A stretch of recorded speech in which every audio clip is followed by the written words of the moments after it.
ধরো তুমি এরকম একটা বৃষ্টির ওয়েদারে হেদুয়া চত্বরে রয়েছো, অথবা তুমি বেথুনে বা স্কটিশ চার্চেরই স্টুডেন্ট। তাহলে তুমি হাতের কাছে খাওয়া দাওয়ার কি কি অপশন পেতে পারো তার একটু সাজেশন দিই। এই টাইম পাস নামের দোকানটা থেকে তোমরা একটু চিকেন চাউমিন ট্রাই করে দেখতেই পারো। ফুল প্লেটের দাম 140, হাফের দাম 90 টাকা। 90 টাকাতে হাফ প্লেটে কোয়ান্টিটি কিন্তু অনেকটা, খেতে বেশ ভালোই, একটু স্মোকি ফ্লেভার ছিল, টেস্ট ভালোই। এছাড়াও এই চিকেন কর্ন স্যুপটাও দারুণ লেগেছে, দাম ছিল 80 টাকা। প্রচুর চিকেন কর্ন এগ হোয়াইট দেওয়া, ভালো খেতে। হেদুয়া পার্কের ঠিক সামনেই এই দোকানটা রয়েছে, আমাদের বিল হলো 170 টাকা। এরপর এই হেদুয়া চাট নামে ফুড স্টলটা থেকে ট্রাই করলাম আমরা সামোসা টিকিয়া মিক্স চাট, দাম 65 টাকা। এক প্লেটে অনেকটা থাকে, পেট ভরে যাওয়ার মতো খাবার, আর খেতে খুব খুব সুস্বাদু। এছাড়াও এখানে অন্যান্য নানান রকমের চাট আইটেমস, এমনকি পিৎজাও পাওয়া যায়, তো তোমরা যে কোনো খাবারই এখান থেকে ট্রাই করতে পারো। আমরা এই মিক্স চাটটা সত্যি ভীষণ এনজয় করেছি। এই স্টলটা তোমরা দেখতে পেয়ে যাবে ক্রাইস্ট চার্চের ঠিক পাশে। এরপর চলো একটু ভালো অথেন্টিক পাহাড়ি স্টাইলের মোমো খেয়ে আসি। দোকানের নাম চাকদে মোমো। স্টিম মোমোর দাম 100 টাকায় 8 পিস থাকে, সঙ্গে একটা বেসিক স্যুপ আর চাটনি থাকে। মোমোগুলো দারুণ খেতে, স্টাফিং এর পরিমাণ কম, তবে জুসি অ্যান্ড টেস্টি, ভালো।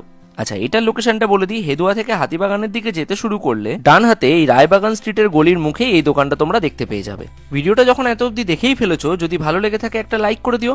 আচ্ছা, এরপর খাওয়া দাওয়া শেষ করতে পারো তোমরা গিরিশচন্দ্র দে এবং নকুরচন্দ্র নন্দী থেকে মিষ্টি খেয়ে। আমরা এখান থেকে দুটো সন্দেশ খেয়েছিলাম, দুটোই ভীষণ ভালো খেতে। একটার ভেতরে আমসত্ত্ব দেওয়া, যেটা আমি ট্রাই করছি, এটা খুব ভালো লেগেছে। এবার তোমরা বলো এই ভিডিওটা তোমাদের কেমন লেগেছে। আজকের মতো তাহলে টাটা।